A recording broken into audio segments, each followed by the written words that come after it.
because God loves you. Congratulations and a happy birthday. Palakpakan po natin si Diwata. Later na kami magduduwit ni Diwata ng Miss Flawless. And anyway, nandito na po ang ating, of course, host. Yeah, I'm here back. I just want to introduce one of our VIP celebrities today. She was just given the title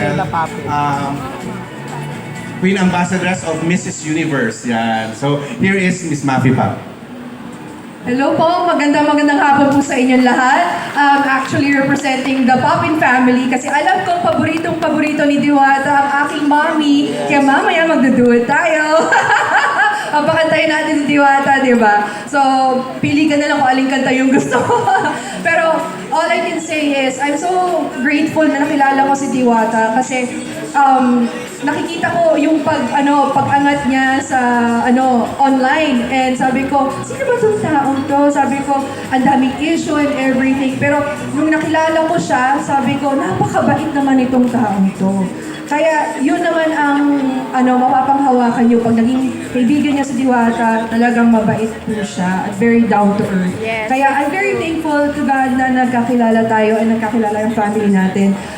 So, happy birthday, more success to you, na sobra great health, and we are here for you, the Poppin family. We love you. Happy birthday. Thank you so much.